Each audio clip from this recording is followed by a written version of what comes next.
Hello बच्चों, तैयार हो जाओ बिजनेस को easy, interesting, engaging, real life और रिलेटेबल एग्जांपल के साथ समझने के लिए मेरे साथ। और आज हम लोग पढ़ेंगे principle of management given by F W. Taylor.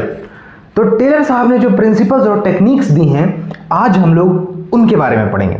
तो उन्होंने टोटल 4 प्रिंसिपल्स दी हैं और 7 टेक्निक्स दी हैं। 4 प्रिंसिपल्स और 7 टेक्निक्स। तो आज हम इसके बारे में पढ़ने वाले हैं। देखिए, 4 प्रिंसिपल्स में से जो पहला प्रिंसिपल है वह है science not rule of thumb. क्या है इसका मतलब?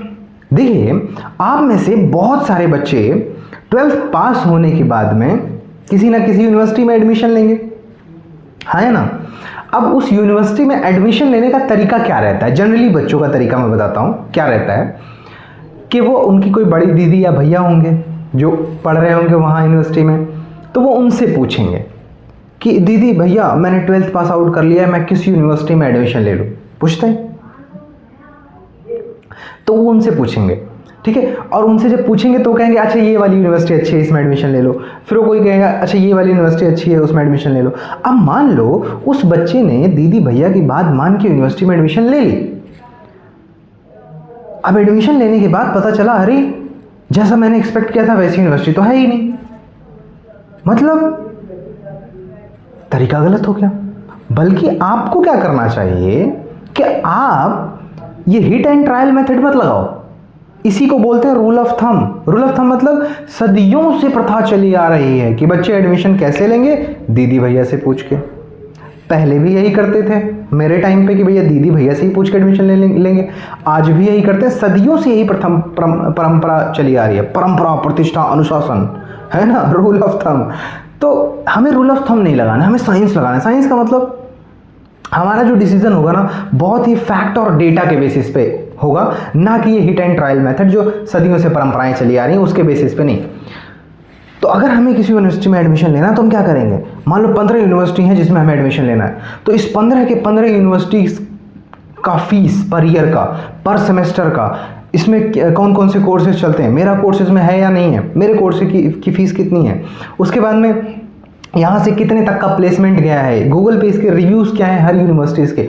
इतना सब डेटा पूरा कलेक्ट करिए, ठीक। और इतना डेटा कलेक्ट करने के बाद फिर डिसाइड करिए कि आपको किस यूनिवर्सिटी में जाना है। अब ये जो आप डेटा के बेसिस पे डिसीजन ले रहे हैं ना, इस डिसीजन में गलती होने के चांस 1% है। 99% चांस है कि तुम्हारा जो डिसीजन है ना ये बिल्कुल सही होगा। आई बात समझ में? और वो वाला जो तरीका है जो सदियों से सब लोग फॉलो कर रहे हैं, दीदी भैया वाला, उसमें 10% सिर्फ चांस है कि अच्छा यूनिवर्सिटी मिल सकता है। तो फिर कहते हैं कि भाई देखो, हमें वो तरीका नहीं फॉलो करना है जो सारे लोग फॉलो कर रहे हैं। जरूरी नहीं कि वो सही हो, ठीक है, जरूरी नहीं कि वो सही हो कि जो सदियों से चला आ रहा है वही तरीका हम फॉलो करें अपना काम करने के लिए। अगर हमें लगता है कि वो तरीका गलत है, हम उस तरीके को बंद करेंगे, अपने तरीके से पूरा एकदम साइंटिफिक स्टडी करके फैक्ट और डेटा निकाल के उसके बाद डिसीजन लेंगे, उसके बाद काम करेंगे, ठीक है। तो यही पर फेवल कहते हैं कि देखो भाई, साइंस मतलब डिसीजन कैसा होना चाहिए? फैक्ट्स पे और डेटा के बेसिस पे। किसी से पूछ के डिसीजन नहीं लेना है कि जो सदियों से चला आ रहा है वही काम करेंगे। रूल ऑफ थंब नहीं लगाना है यहाँ पे, ठीक है। ये बिजनेस है, मजाक नहीं हो रहा है यहाँ पे। आई बात समझ में? बिजनेस में कोई मजाक नहीं चलता है यहाँ पे कि अच्छा ये वाला तरीका लगा दिया, अच्छा ये वाला लगा के चेक कर लेते हैं, अच्छा ये वाला लगा के चेक कर लेते हैं, हो सकता है काम आ जाए, ये वाला लगा के चेक कर लेते हैं, हो सकता है। भाई मजाक थोड़ी ना चल रहा है यहाँ पे। डिसीजंस ऐसे ही तुक्के में थोड़ी ना लेना है। फिर कहते हैं ऐसे तुक्के में लोगे डिसीजन, ऐसे बन जाएंगी बड़ी बड़ी कंपनीज। फैक्ट्स और डेटा के बेसिस पे डिसीजन लो। आई बात समझ में? फैक्ट्स और डेटा के बेसिस पे जब डिसीजन लोगे ना, कभी गलती नहीं होगी। क्यों? बार बार मैं एक लाइन बोलता हूं, क्या कि बेटा झूठ बोल सकता है लेकिन डेटा कभी झूठ नहीं बोलेगा। क्या बोल दिया मैंने?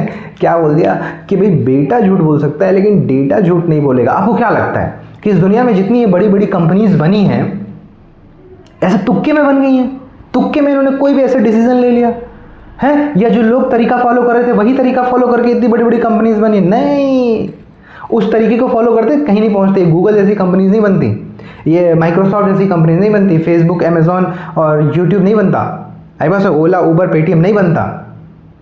इन्होंने ये रूल ऑफ थंब वाले लोग नहीं है, ऐसे तुक्के में कंपनीज नहीं बनाई इन्होंने हर एक डिसीजन पहले तो लोगों से हट के लिया, और दूसरा हर एक डिसीजन बहुत ही साइंटिफिक यानी कि फैक्ट और डेटा के बेसिस पे लिया है, तब जाके इतनी बड़ी बड़ी कंपनीज बनी है। भाई साहब आई बात समझ, फ्यूल कहते हैं कि भाई मजाक थोड़ा ना चल रहा है, बिजनेस है ये, और बिजनेस के अंदर जो डिसीजन होना चाहिए वो कैसा होना चाहिए, बिल्कुल फैक्ट और डेटा के बेसिस पे होना चाहिए। ठीक बात है, तो ये हो गई पहला प्रिंसिपल। फ्यूल कहते हैं साइंटिफिक डिसीजन। लो भैया मजाक नहीं चल रहा है यहाँ पे, हाँ क्या बोल रहा हूँ मैं तुमसे, साइंटिफिक डिसीजन, मजाक नहीं चल रहा है। फिर तो दूसरा प्रिंसिपल है harmony not Discord. Harmony not Discord मतलब कहते हैं कि भाई देखो बिजनेस है, बिजनेस के अंदर ना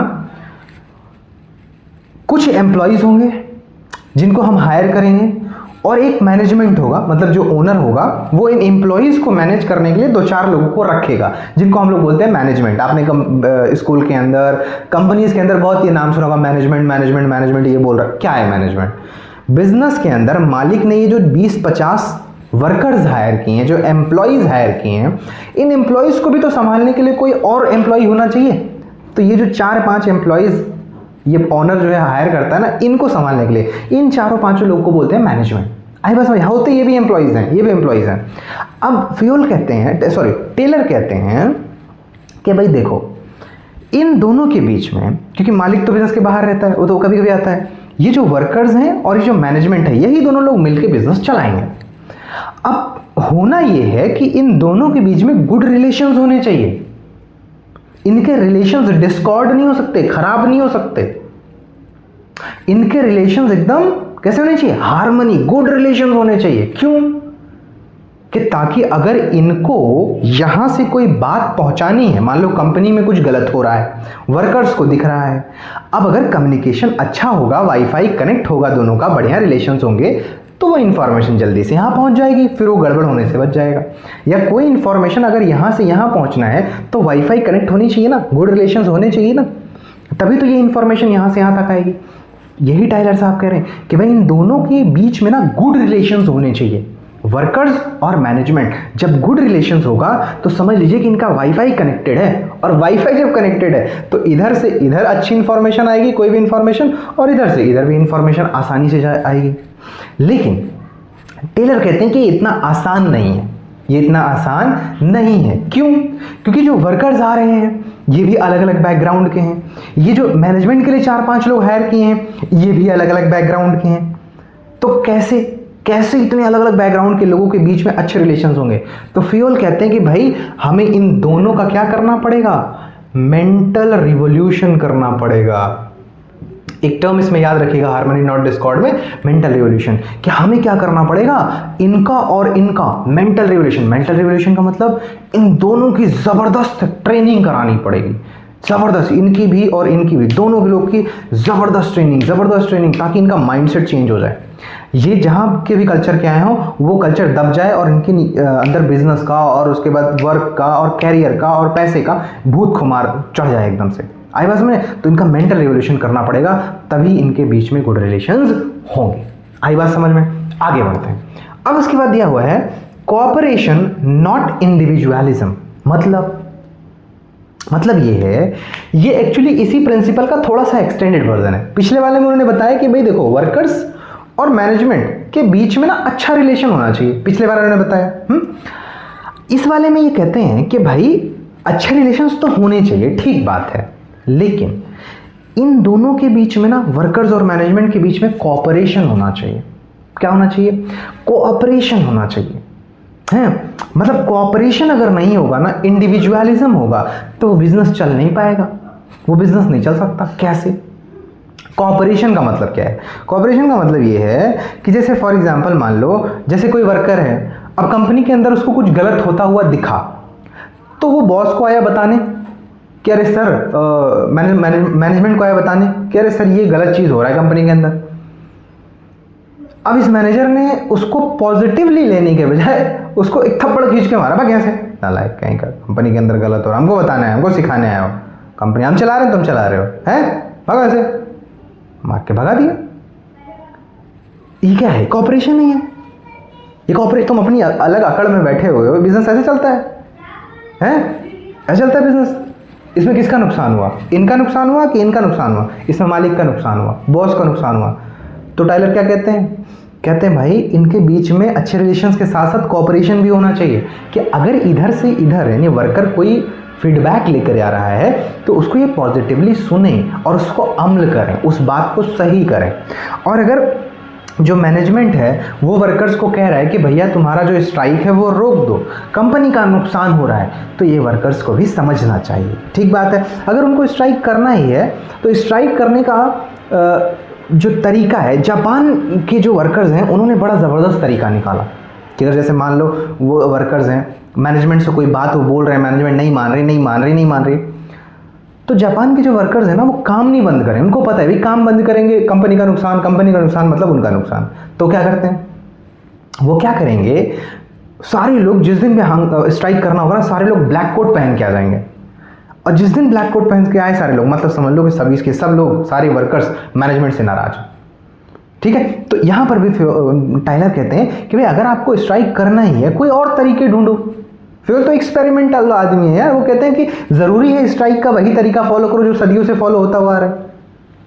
फ्यूल तो टेलर तो इसी बात के खिलाफ है कि क्यों हमें वही तरीका फॉलो करना है जो सदियों से फॉलो होता आ रहा है। हम अपने तरीके से करेंगे ना सब, कि अगर तुमको स्ट्राइक भी करनी है ब्लैक कोट पहन के आ जाओ, येलो कोट पहन के आ जाओ, कुछ अलग तरीके से करो ताकि कंपनी का भी ना नुकसान हो, इनका ना नुकसान हो और बॉस का ना नुकसान हो। आई बात समझ में? तो ये कॉपरेशन होना चाहिए कि अगर मैनेजमेंट कोई बात बोलता है इनको तो ये आराम से माने, और ये अगर इनको कोई बात बोल रहे हैं तो ये आराम से माने। ठीक है। इसको बोलते हैं कोऑपरेशन, नॉट इंडिविजुअलिज्म। ठीक बात है। अच्छा, फिर इसके बाद दिया हुआ है development of each and every person to his और हर ग्रेटेड एफिशिएंसी एंड प्रॉस्पेरिटी। इसका मतलब क्या है? देखिए, मान लीजिए मैं किसी कंपनी का बॉस हूं। अब मैंने क्या किया, एक ड्राइवर हायर किया सबसे पहले, और दूसरा मैंने एक शेफ हायर किया। मैंने हायर कर लिया। हायर करने के बाद मैंने क्या किया, ड्राइवर को खाना बनाने का काम दे दिया और शेफ को कार चलाने का काम दे दिया। अब सोच के देखो, ये दोनों लोग क्या कभी अपना काम ढंग से कर पाएंगे? और इन दोनों के मन में क्या चलेगा? यही चलेगा कि अरे ड्राइवर कार चलाते चलाते, मतलब खाना बनाते बनाते जो ड्राइवर है वो ये सोचेगा कि अरे कार चलाने देते ना मुझे, तब मैं दिखाता मेरे अंदर कितना टैलेंट है। ड्राइवर तो खाना बना रहा है, खाना बनाते बनाते वो ये सोचेगा कि अरे कार चलाने देते ना मुझे, तब मैं दिखाता मेरे अंदर कितना दम है, कितना टैलेंट है। ये कैसे काम में लगा दिया जिस काम में का तो मेरे अंदर टैलेंट ही नहीं है। जो हमारा शेफ है वो जब कार चला रहा हो क्या सोचेगा, अरे खाना बनाने देते ना भाई साहब, तो दिखाता अपना दम, दिखाता अपना टैलेंट। क्या कह रहे हैं वो? कह रहे हैं कि आप वर्कर्स के फुल पोटेंशियल का इस्तेमाल तभी कर पाएंगे जब, पहली बात तो जो वर्कर्स हों उनका जो सिलेक्शन होना चाहिए वो बहुत साइंटिफिक हो। साइंटिफिक का मतलब बहुत टफ प्रोसेस से वर्कर का सिलेक्शन करना चाहिए, बहुत टफ प्रोसेस से वर्कर का सिलेक्शन करना है। टेलर कह रहे हैं बहुत टफ प्रोसेस से। कह रहे हैं कि भाई साहब ध्यान से सिलेक्शन करना। कंपनी के अंदर अगर गधा आ गया ना गलती से, गधे का सिलेक्शन हो गया ना, ट्रेनिंग देके उसको शेर नहीं बना पाओगे। क्या बोल रहे हैं वो? ट्रेनिंग देके उसको नहीं शेर बना सकते गधे का। तो कह रहे हैं कि भैया शेर का सिलेक्शन करो तो उसको ट्रेनिंग देके बब्बर शेर बना देंगे। गधे को सिलेक्ट कर लिए तो कहाँ से वो शेर बना देंगे उसको? तो कहते पहले तो सिलेक्शन में गलती ना करना भाई साहब। सिलेक्शन में गलती करी कंपनी डूब जाएगी, नहीं चल सकती। कहते पहले तो बहुत टफ, एकदम टफ प्रोसेस से उसका सिलेक्शन करो। सिलेक्शन करने के बाद उसका काम ना, जो काम आप उसको दोगे वो उसके एबिलिटी के हिसाब से दोगे। मतलब जैसे अगर आपने ड्राइवर और शेफ हायर किया तो अब ड्राइवर को कार चलाने का काम ड्राइवर को, और फूड खाना बनाने का काम शेफ को, उनके एबिलिटी के हिसाब से हम उनको काम देंगे।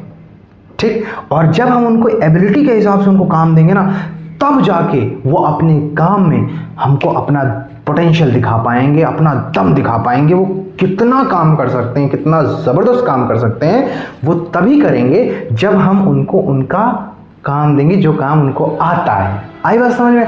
यही कह रहे हैं टेलर कि पहले तो सिलेक्शन ज़बरदस्त करो टफ प्रोसेस से, फिर उनके एबिलिटी के हिसाब से जिस काम के लिए सिलेक्ट किया है वो काम दो। ड्राइवर को ड्राइविंग के लिए सिलेक्ट किया तो ड्राइविंग का काम दो, शेफ को खाना बनाने के लिए सिलेक्ट किया है तो खाना बनाने का काम दो। उसके बाद देखो वो क्या जादू बिखेरते हैं। आई बात समझ में? तो ये 4 प्रिंसिपल्स हैं जो टेलर ने दिए हैं।